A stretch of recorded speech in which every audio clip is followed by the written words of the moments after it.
तमन्ना माता जी, आप कर लीजिए मंगलाचरण। हरे कृष्णा।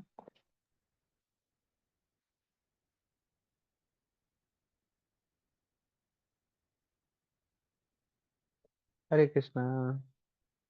माता जी, आप स्टार्ट कर सकते हैं मंगलाचरण।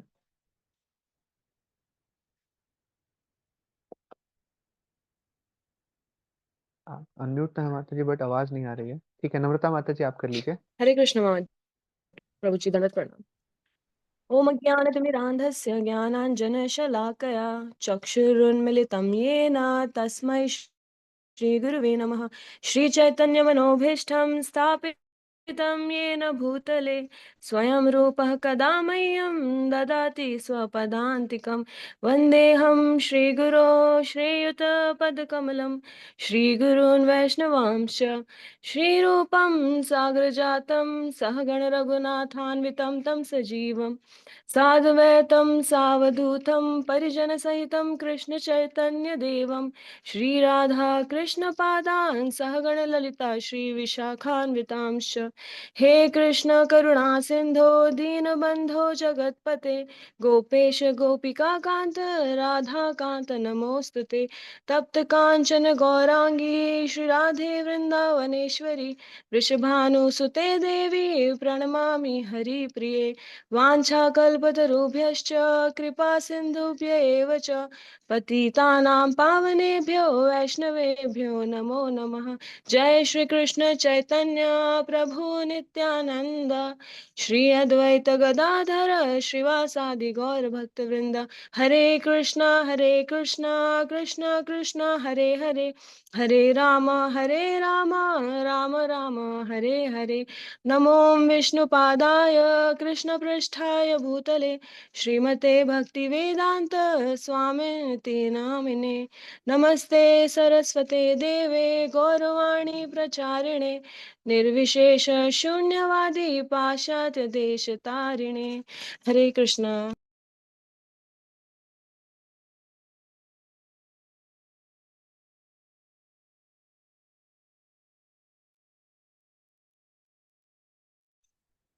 हरे कृष्णा। एक बार आपका फिर से स्वागत है आज के भक्ति वृक्ष सत्र में। और हम देवताओं के ऊपर चर्चा करने का प्रयास करेंगे इस चैप्टर के अंदर। तो यहाँ पर भगवत गीता का श्लोक यहाँ पर आ रहा है। सबसे पहले थोड़ी चर्चा कर लेते हैं कि लास्ट वीक्स में हमने क्या डिस्कस किया है। तो पिछले कुछ वीक्स में हमने चर्चा की थी भगवान के अवतारों के ऊपर कि भगवान अवतार क्यों लेते हैं। मेन रीजन फिर हमने पाया था कि मेन रीजन होता है कि भगवान अपने भक्तों का उद्धार करने के लिए ना, भक्तों के ऊपर कृपा करने के लिए आते हैं। मेन रीजन वो होता है।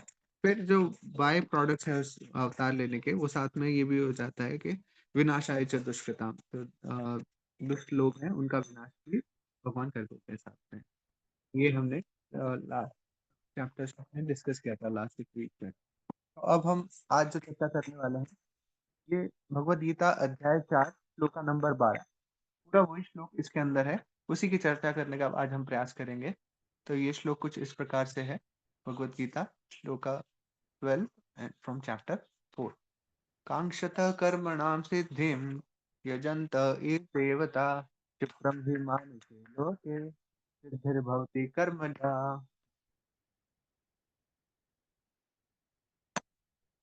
ठीक है, तो रीड करने के लिए I like to invite Shefali माता जी, आप अवेलेबल हैं?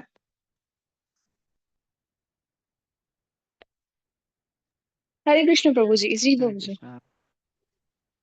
ठीक है माता जी, आप रीड कर लीजिए। कांक्षतः कर्मणां सिद्धिं यजन्त इह देवताः क्षिप्रं हि मानुषे लोके सिद्धिर्भवति कर्मजा। इस संसार में मनुष्य सकाम कर्मों में सिद्धि चाहते हैं, फलस्वरूप वे देवताओं की पूजा करते हैं। निस्संदेह इस संसार में मनुष्य को सकाम कर्म का फल शीघ्र प्राप्त होता है। तात्पर्य, इस जगत में देवताओं के विषय में भ्रांत धारणा है और विद्वता का दंभ करने वाले अल्पज्ञ मनुष्य इन देवताओं को परमेश्वर के विभिन्न रूप मान बैठते हैं। वस्तुतः ये देवता ईश्वर के विभिन्न रूप नहीं होते, किंतु वे ईश्वर के विभिन्न अंश होते हैं। ईश्वर तो एक है किंतु अंश अनेक है। वेदों का कथन है नित्यो नित्यानाम, ईश्वर एक है, ईश्वर है परमः कृष्ण। कृष्ण ही एकमात्र परमेश्वर है और सभी देवताओं को इस भौतिक जगत का प्रबंध करने के लिए शक्तियां प्राप्त।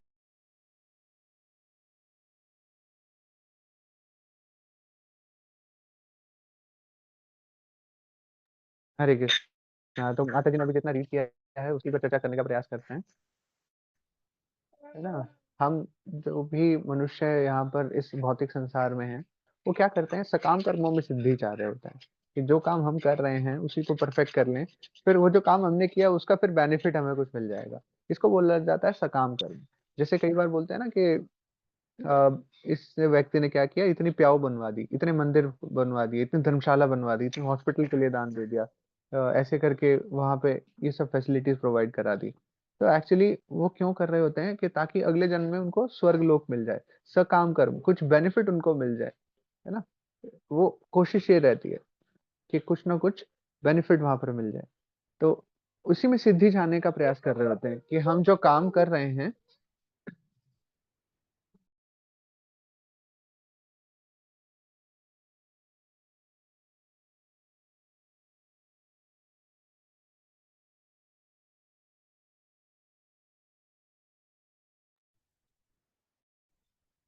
Sorry for the interruption.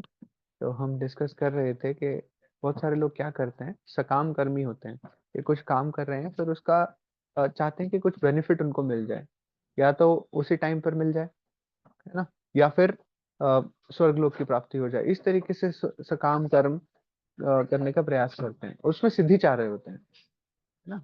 तो वो क्यों क्या करते हैं, फिर इसके लिए देवताओं की पूजा करते हैं, वहां से कुछ मन्नतें मांगते हैं कि मैं ये करूंगा तो आप मुझे ये दे देना, मैं व्रत करूंगा तो मुझे आप ये चीज दे देना बदले में, है ना।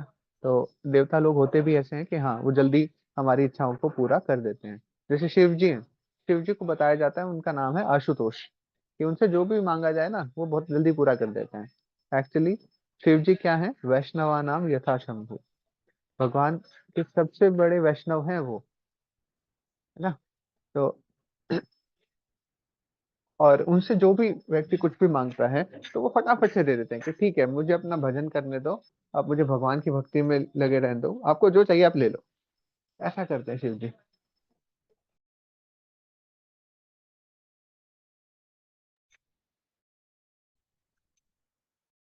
तो क्या करते हैं, जो देवतागण है हमारी इच्छाओं को जल्दी पूरा भी कर देते हैं, है ना। और इस जगत में क्या है, देवताओं के बारे में भ्रांत धारणा है, गलत धारणा है। वो गलत धारणा क्या है कि ये ही परमेश्वर का रूप है, भगवान ही है ये, ऐसा मान लेते हैं कई लोग, जो कि वैसा बिल्कुल भी नहीं होता है ना। जो लोग विद्वता का दंभ करते हैं, मतलब ये दिखावा करते हैं कि वो विद्वान है ना, और वो अल्पज्ञ मनुष्य इन देवताओं को ही परमेश्वर मान लेते हैं, जो कि बिल्कुल नहीं होता है ना। तो ईश्वर परमा कृष्णा सच्चिदानंद विग्रह अनादिर आदिर गोविंद सर्व कारण कारण। ईश्वर अ, परम परम ईश्वर कौन है, भगवान कृष्ण है ना? सब कारणों के कारण है वो, अनादिर आदिर, उनका कोई अनादि भी नहीं है, ना स्टार्टिंग है ना उनका एंड है, कुछ भी नहीं है उनका, अब सबसे ऊपर, और उनके इक्विवेलेंट भी कोई नहीं, ऐसा बताया जाता है वेदों में, ग्रंथों में। तो बट कई लोग क्या करते हैं, विद्वान होने का दावा तो करेंगे, बट वो गलत बताते हैं कि हाँ ये यही भगवान है ना? वो चीज गलत है। ईश्वर तो एक ही है, पर उनके अंश अनेक हो सकते हैं। जिनका लोग दावा कर रहे हैं ना कि विभिन्न रूप है, वो विभिन्न रूप नहीं है, वो विभिन्न अंश हैं। और ये भी आता है कि एकला ईश्वर कृष्णा आर सब भृत्य, कि भगवान जो है वो केवल और केवल कृष्ण ही है, और सब भृत्य मतलब सब सेवक हैं उनके, जो भी देवी देवता हैं वो सब भगवान के सेवक हैं। सेवक वो किस तरीके से ना, जैसे कि बहुत सारे एग्जांपल्स हमने पिछली क्लासेस में भी डिस्कस किए थे कि आप मान सकते हैं कंट्री में एक सबसे ऊपर नेता है ना, चाहे वो प्रधानमंत्री है या राष्ट्रपति हैं, जो भी हैं, वो पूरे देश पे रूल कर रहे हैं। और जो अलग अलग मिनिस्ट्रीज हैं या अलग अलग स्टेट्स हैं, उनके जो मुख्यमंत्री हैं वो उनके अधीन कार्य कर रहे हैं। इसी तरीके से भगवान जो है वो टॉप मोस्ट अथॉरिटी है, या जैसे कि पीएम या फिर राष्ट्रपति, राइट, प्रेसिडेंट हुए, तो उनके अधीन जो है सारे राज्य कार्य कर रहे होते हैं उनके देख रेख में। इसी तरीके से हम मान सकते हैं कि जो स्टेट्स के जो भी सीएम हैं, चीफ मिनिस्टर्स हैं, मुख्यमंत्री हैं, वो या फिर जो मिनिस्ट्रीज हैं उनके जो नेता हैं, उनके टॉप में जो अथॉरिटीज हैं, वो भगवान के अधीन, दैट इज प्रेसिडेंट या पीएम के अंडर कार्य कर रहे होते हैं, है ना। इसी तरीके से भगवान के अंडर देवी देवता कार्य कर रहे होते हैं, अलग अलग डिपार्टमेंट्स हैं, जैसे कि बारिश का डिपार्टमेंट है, इंद्रदेव को है ना। हवा का डिपार्टमेंट है, या पढ़ाई का डिपार्टमेंट है, सरस्वती देवी को है।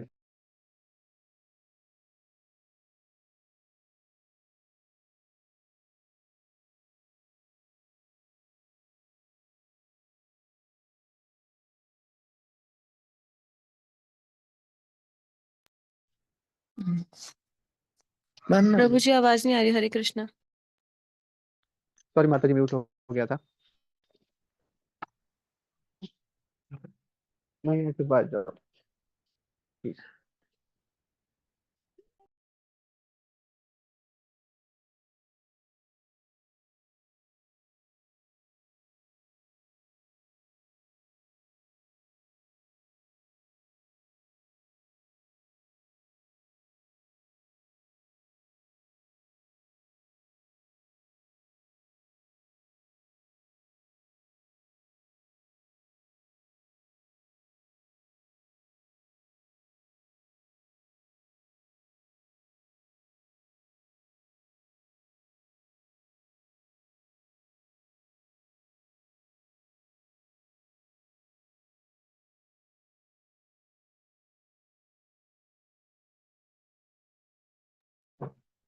हरे कृष्णा, आई एम सॉरी, आज गौरांग थोड़े अलग मूड में है।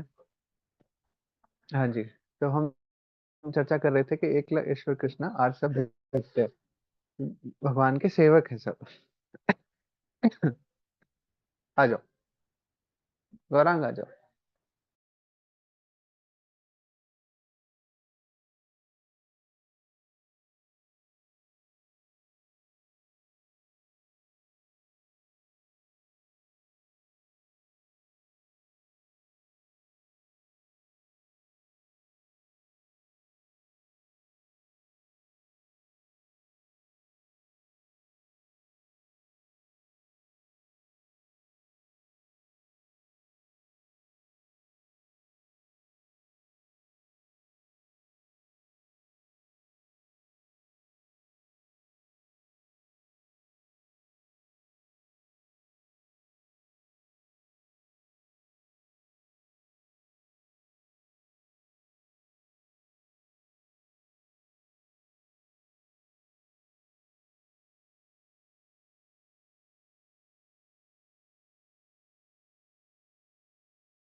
हरे Krishna, I am really very sorry.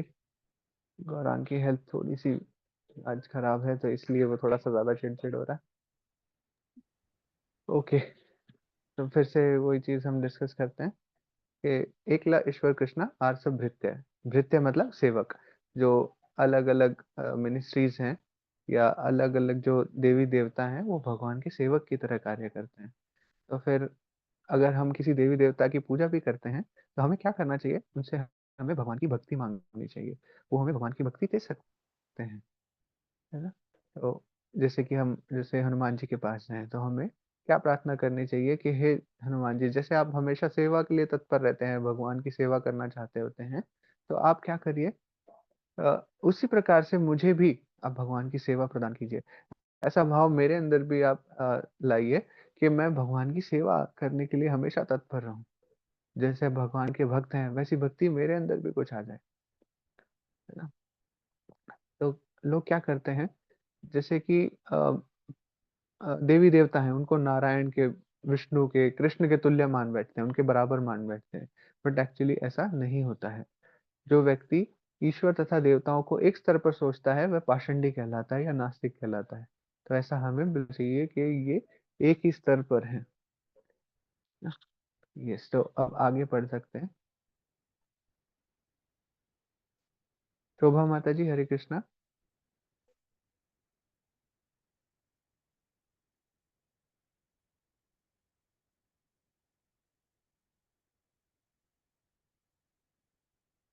हरे कृष्णा शोभा माता जी।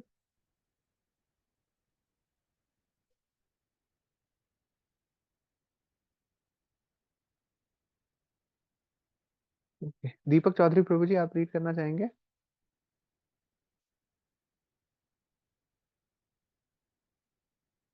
हरे कृष्णा प्रभु जी। हरे कृष्णा।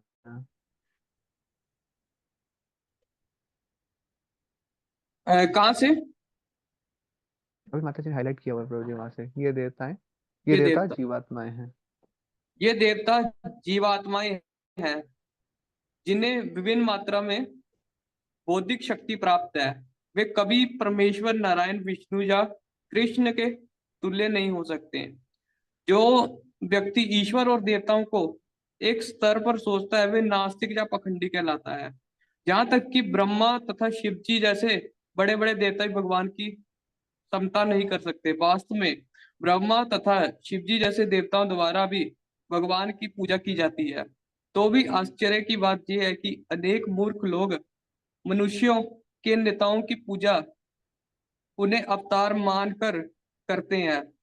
पद इस संसार के शक्तिशाली मनुष्य मनुष्य या देवता के लिए आया है, लेकिन नारायण विष्णु या कृष्ण जैसे भगवान इस संसार के नहीं है। ये भौतिक सृष्टि के परे रहने वाले हैं।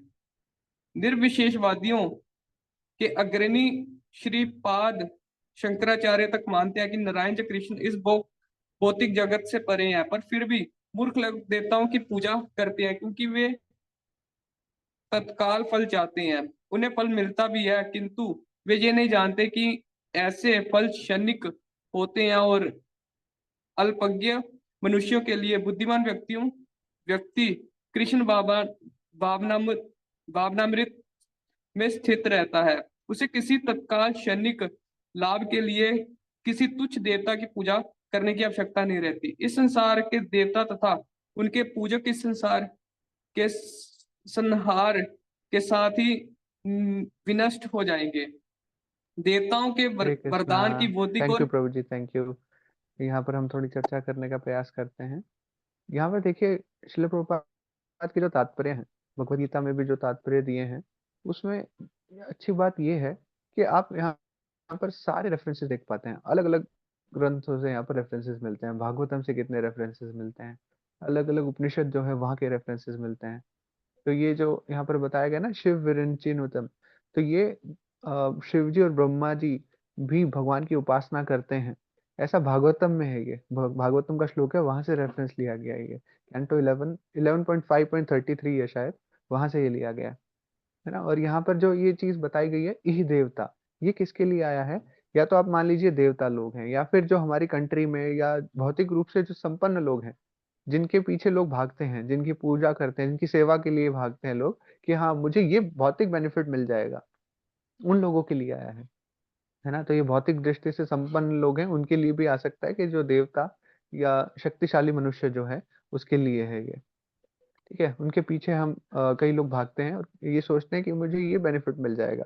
जैसे कह सकते हैं कि नेता या जो पॉलिटिकल पार्टीज हैं उनमें लोग जुड़ना चाहते हैं, वहां पर लोग सेवा देते हैं अपनी, किस लिए देते हैं? ताकि उन्हें कुछ बेनिफिट मिल सके उनसे, या तो मॉनिटरी या फिर कुछ पावर उन्हें मिल सके, है ना।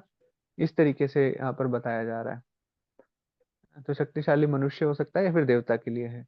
लेकिन अ, भगवान जो है वो इस संसार के नहीं है। ऐसा हमें पता है कि वो प्रकृति के तीनों गणों से परे हैं, है ना। शुद्ध सत्व की स्टेज आती है तब हम भगवान को जान पाते हैं। और भौतिक सृष्टि उन्होंने रचना करी है, बट वो भौतिक सृष्टि और प्रकृति के तीनों गुणों के टच में कभी भी नहीं आते, उनसे परे रहते हैं वो, है ना। जैसे कि श्रीपाद शंकराचार्य हैं, वो निर्विशेषवादियों के अग्रणी थे, है ना, उनमें वो लीड करते थे निर्विशेषवाद को। बट फिर भी उन्होंने बताया है कि जो मूर्ख लोग हैं ना वही देवताओं की पूजा करते हैं, जो तत्काल फल चाहते हैं उनके उनके लिए ही है। और वो तत्काल फल क्या है? क्षणिक है, कुछ टाइम के लिए मिलेगा फिर वो नष्ट हो जाएगा। हम कोई भौतिक सुख सुविधा चाहते हैं, वो कुछ टाइम के लिए हमें मिलेगी, उसके बाद वो नहीं रहेगी, है ना। तो शंकराचार्य भी ये बताते हैं कि भगवान की पूजा करनी चाहिए। अंगम गलितम फलितम मुंडम, हमारे अंग गलते रहते हैं, है ना। तो ये दांत जो है वो झड़ने लगते हैं, झुर्रियां पड़ जाती हैं, बूढ़े हो जाते हैं, हाथ में दंड आ जाता है। पर होता क्या है कि आशाओं का पिंड नहीं कभी भी खत्म नहीं होता। जो हमारी आशाएं हैं वो फिर भी बनी रहती हैं वैसे की वैसे, है ना। अगर अंतिम शैया पर भी अगर कोई व्यक्ति आ जाता है, बेड रिडन हो जाता है, उस टाइम भी आशाएं मन में बनी रहती हैं कि अगर ये मिल जाता तो वो हो जाता, अब भी मुझे ये मिल जाए तो मैं ये कर लूं, ऐसा रहता है ना। तो ये श्रीपाद शंकराचार्य के वचन है।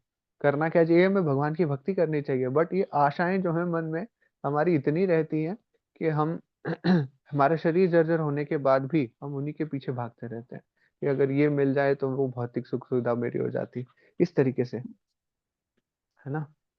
और अब फिर बताया जा रहा है कि बुद्धिमान मनुष्य कौन है। बुद्धिमान मनुष्य वो है जो कृष्ण भावनामृत में स्थित रहता है। उसे किसी तत्काल क्षणिक लाभ की कोई भी इच्छा नहीं होती है ना। वो खुशी किसमें ढूंढता है? भगवान की सेवा करने में, भगवान की शरणागति करने में। जैसे कि आज के भजन में ही हमने जाना था कि भक्ति विनोद ठाकुर किस चीज में अपनी प्रसन्नता देख रहे हैं कि वो भगवान के चरणों में शरणागत हो गए हैं, फिर चारों तरफ उन्हें प्रसन्नता ही प्रसन्नता दिखाई देती है।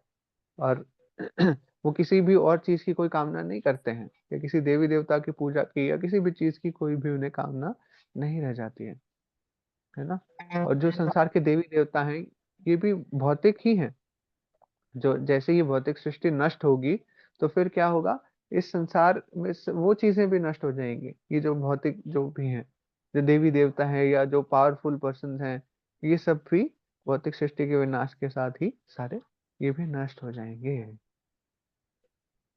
तो अगले पैराग्राफ में बताया जा रहा है कि देवताओं के वरदान है ना, वो भी भौतिक ही होते हैं और वो भी क्षणिक ही होते हैं।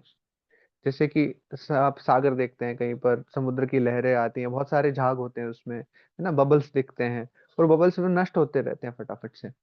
इसी तरीके से हम ये मान सकते हैं कि जो देवी देवता हैं या सब है, ये भी ऐसे ही वे नष्ट हो जाएंगे एक टाइम के बाद। या जो भी हम वरदान मांग रहे हैं, जो भी हम सुख संपत्ति चाह रहे हैं कि हमें ये भौतिक सुख सुविधा मिल जाए, वो भी बुलबुलों के समान है ना। भगवान का विराट सागर है, उसमें जैसे बबल्स बर्स्ट होते रहते हैं, बनते रहते हैं और नष्ट होते रहते हैं, इसी तरीके से वो जो सुख सुविधाएं हमने मांगी और वरदान जो भी मांगे वो वैसे ही नष्ट हो जाएंगे, है ना। किंतु इस संसार में मानव समाज क्षणिक वस्तुओं, इन्हीं चीजों के पीछे पागल रहता है इंसान, है ना। जब इंसान माता के गर्भ में होता है, कोई भी आत्मा जब माता के गर्भ में आती है, तो किस पोजीशन में होते हैं? वो उल्टे लटके हुए होते हैं छोटे बच्चे जो हैं। और कितना किस वो जो सैक होती है गर्भ में जो रहते हैं, उसमें क्या क्या नहीं होता है ना। कितने कीटाणु उसको काट रहे होते हैं, कितने छोटे छोटे माइक्रो ऑर्गेनिजम्स होते हैं वो उनको काट रहे होते हैं शरीर को, और उल्टा लटके हुए होते हैं, और उनके ऊपर प्रेशर आ रहा होता है कि अब आप माता के गर्भ से बाहर आइए, है ना। तो वो जो वेग है उसमें बड़ा तड़प रहा होता है बच्चा, और वो क्या कहता है कि हे भगवान, एक बार मुझे यहाँ से निकाल लीजिए, जैसे ही मैं बाहर आऊंगा मैं आपकी खूब सेवा करूंगा, खूब भक्ति करूंगा, और दोबारा इस माता के घर में नहीं आना चाहता हूँ, मैं यहाँ बहुत कष्ट है। बट होता क्या है? जैसे ही बाहर आते हैं माया के प्रभाव में आ जाते हैं, और फिर ये जो क्षणिक सुख सुविधाएं हैं, ये मेरी माता है, ये मेरे पिता हैं, ये मेरे पुत्र हैं, ये मेरा समाज है, उसके पीछे पागल हो जाता है इंसान। उन्हीं के लालन पालन के लिए कुछ भी किसी कितनी भी मेहनत करता है वो, है ना। और कितने ही वो शक्तिशाली व्यक्तियों की पूजा करने लगता है, ये कितनी जॉब में कितना ही वो कितना ही सेंटर्ड हो जाता है कि हाँ मुझे यही सब करना है। और वो क्या है? एक्चुअली क्षणिक है वो वस्तुएं, जो वहां से वो जो लाभ पूजा प्रतिष्ठा जो भी उसे मिलने वाला है वो क्षणिक है ना। अगर किसी व्यक्ति राजनीतिक नेता की पूजा करता है, कोई सरकार में मंत्री पद प्रदान करना चाहता है, तो एक वरदान की तरह हम उसे मान सकते हैं। मान लीजिए किसी पॉलिटिकल पार्टी में गया, वहां पर बड़े नेता जो थे उनके साथ कॉन्टैक्ट किसी ने बना लिए, और फिर उसे भी कोई नेता की पद या मंत्री का पद उसे मिल गया, तो ये महान वरदान उसे मिल जाता है, ऐसा वो सोचता है। बट एक्चुअली होता क्या है, वो कुछ टाइम बाद वो भी नष्ट हो जाएगा। एक बार पार्टी रूलिंग में है, रूलिंग पार्टी का वो पीरियड खत्म हो गया, टर्म खत्म हो गया, उसके बाद वो भी कार्यकाल उसका खत्म, वहां पे नहीं रहने वाला है वो, है ना। तो वो होता क्या है, ऐसे नेताओं को वो जाकर के साष्टांग प्रणाम करते हैं, उनकी पूजन करते हैं कि आप ही सब कुछ हैं, और क्षणिक वरदान की प्राप्ति के लिए करते हैं कि मुझे भी कोई पोस्ट मिल जाएगी इस पार्टी में, या जब सरकार बन जाएगी तो कुछ मुझे भी कुछ पद मिल जाएगा। बट होता क्या है, कष्टों के स्थायी निवारण का कभी भी वो नहीं सोचते हैं, है ना। जो कष्ट हैं उनका कैसे सोच सकते हैं कोई, जन्म मृत्यु जरा व्याधि, एक्चुअली कष्ट तो हमारे ये हैं, और इनका सॉल्यूशन इस भौतिक जगत में नहीं है। इसका सॉल्यूशन भगवान के नामों का जप करने से ही है, भगवान की भक्ति करने से ही हमें मिलने वाला है। जन्म मृत्यु के चक्कर से हम तभी छूट सकते हैं जब भगवान के नामों का स्मरण करेंगे। 84 लाख योनियों में जो हम भ्रमण कर रहे हैं बार बार, साइकिल जो घूमे जा रही है, ये तभी हो सकता है जब भगवान के पीछे हम दीवाने हो जाए, है ना। बट होता क्या है, हम इंद्रिय भोग के पीछे दीवाने रहते हैं, और एक बार कोई इंद्रिय भोग हम करने लगते हैं तो फिर ऐसा लगता है कि बस यहीं पे सब कुछ है। और ऐसा बताया जाता है, हमारे आचार्य गण बताते हैं, जो हम इंद्रिय भोग यहाँ पर कर रहे हैं, it is just like testing the honey on the edge of the blade. Blade के एज पर वो शहद लगा हुआ है, और उसे हम अब टेस्ट करने जा रहे हैं, है ना। वो भौतिक सुख सुविधा है, ऐसा बताया जाता है, इंद्रिय सुख वो है। तो इसीलिए लोग देवताओं की पूजा करने में लगे रहते हैं ना। और ये हमें पता है कि विरले ही लोग हैं, मनुष्य नाम सहस्त्रेषु कश्चिदेति सिद्धये, कि सिद्ध लोग वही हैं, और अ, लाखों करोड़ों में एक हैं जो भगवान की भक्ति में रुचि लेते हैं, है ना। तो अधिकांश लोग जो हैं किसी शक्तिशाली व्यक्ति की पूजा कर रहे हैं, भौतिक भोग में रुचि ले रहे हैं, बट जो विरला है वही भगवान की भक्ति में लगता है। हरे कृष्णा। तो ये आज हमने थोड़ा चर्चा करने का प्रयास किया कि देवताओं की पूजा क्या है, क्यों कर रहे हैं लोग, है ना, और भगवान की भक्ति हमें क्यों करनी चाहिए। हरे कृष्णा। जगत गुरु श्रील प्रभुपाद की जय। अगर किसी की कुछ चर्चा है, कुछ डिस्कस करना चाहते हैं तो प्लीज आप कर सकते हैं।